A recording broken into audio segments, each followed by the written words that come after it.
قصر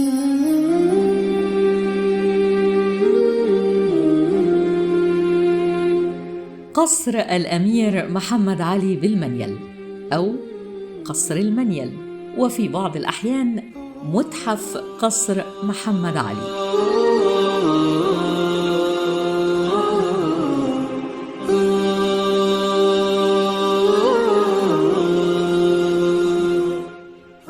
هو أحد قصور العهد الملكي بمصر ذات الطابع المعماري الخاص، على مساحة 61,711 متر مربع، ويقع بجزيرة منيل الروضة.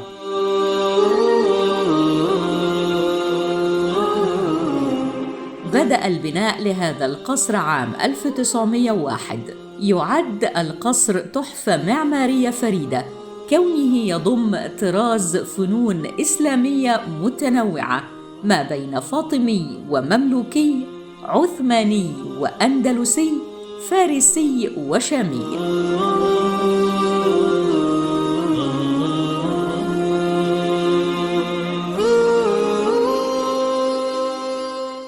ويشتمل القصر على 3 سرايات، وهي سراي الإقامة، سراي الاستقبال، وسراي العرش، بالإضافة إلى المسجد والمتحف الخاص بمقتنيات محمد علي وأسرته، ومتحف الصيد، وبرج الساعة، ويحيط به سور على طراز أسوار حصون القرون الوسطى.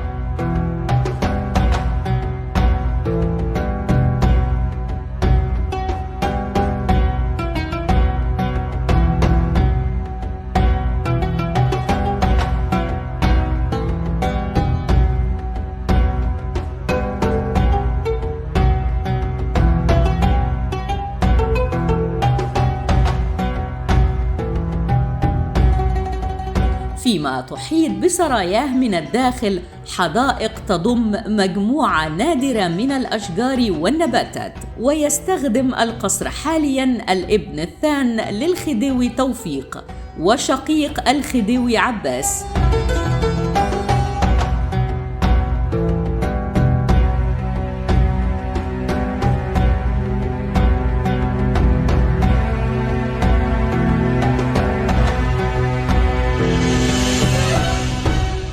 القصر ملكاً للأمير محمد علي حلمي الثاني، والذي شغل منصب ولي العهد 3 مرات، كما كان أحد الأوصياء ال3 على العرش.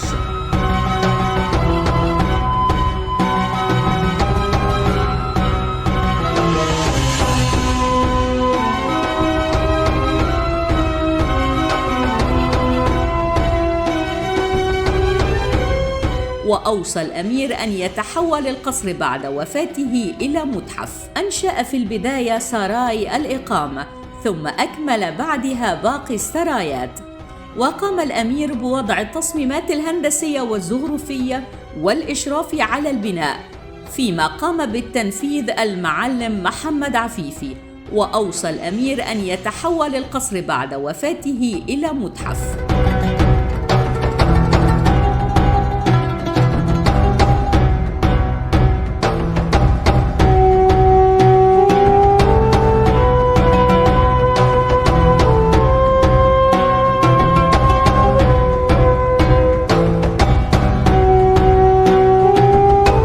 يعد متحف قصر الأمير محمد علي بالمنيل من أجمل وأهم المتاحف التاريخية بمصر.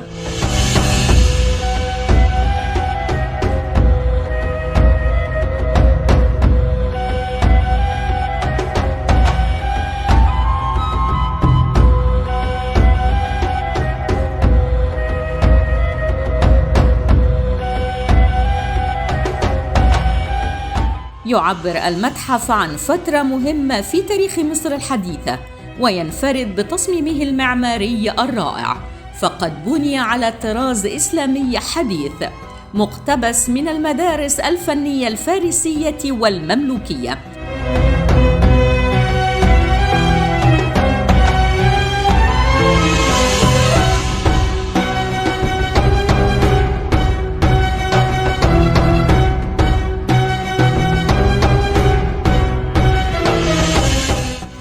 كما يتضمن أيضاً بعض الزخارف السورية والمغربية والأندلسية، بل وشاعت فيه الروح العثمانية، لذا فهو يعد مدرسة فنية جامعة لعناصر الفنون الإسلامية المختلفة.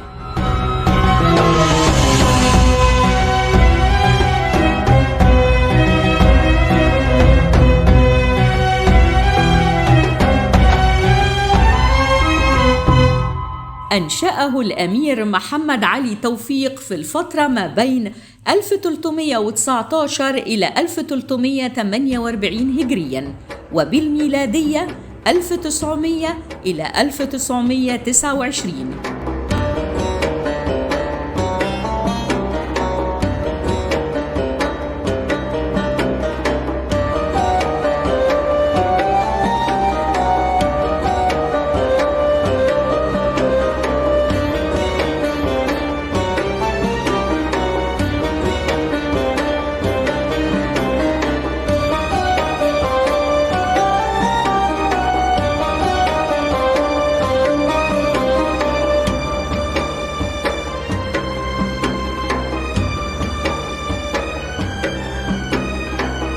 يعكس التصميم العام للقصر نمط حياة الأمير وولي العهد المصري في أواخر القرن التاسع عشر وأوائل القرن العشرين.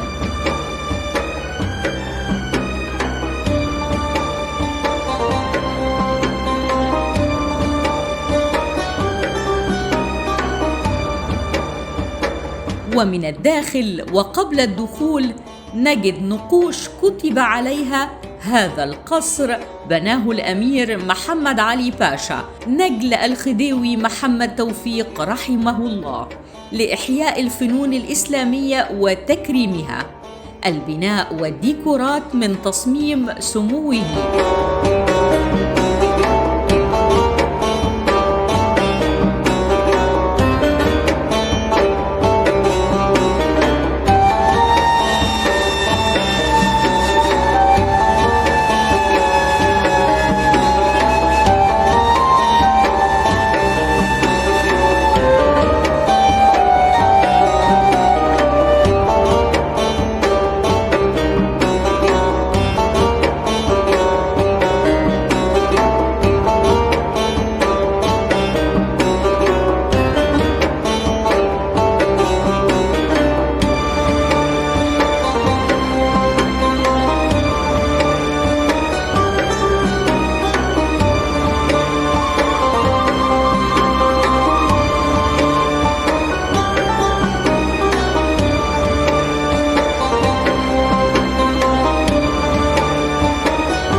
قصر الاستقبال هو أول ما تراه عند دخولك للقصر.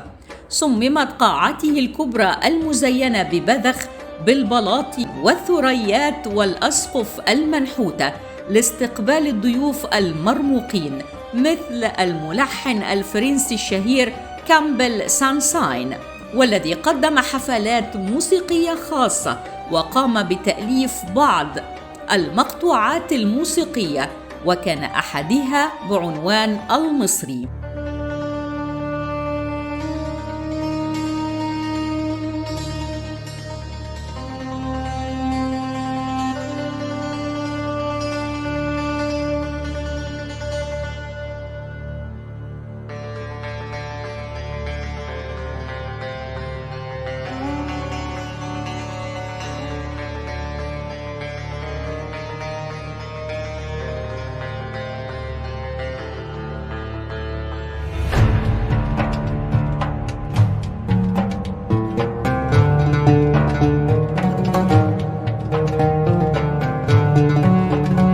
وتحتوي صالة الاستقبال على تحف نادرة، ويقال أن الأمير كان لديه فريق مكلف بالبحث عن القطع الأثرية النادرة وإحضارها إليه لعرضها في قصره ومتحفه.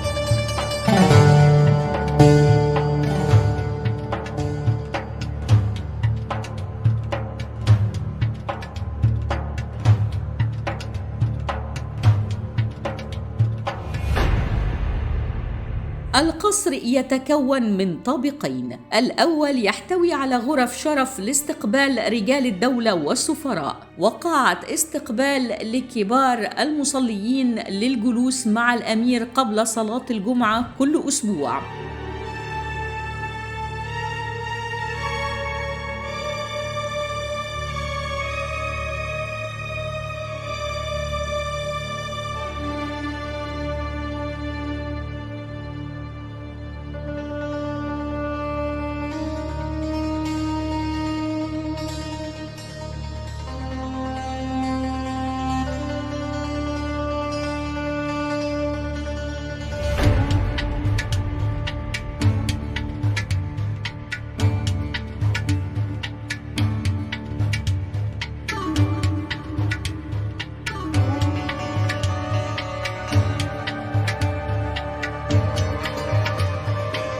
والعلوي يضم صالتين كبيرتين، أحدهما مصممة على الطراز المغربي حيث غطت جدرانه بالمرايات والبلاط القيشاني.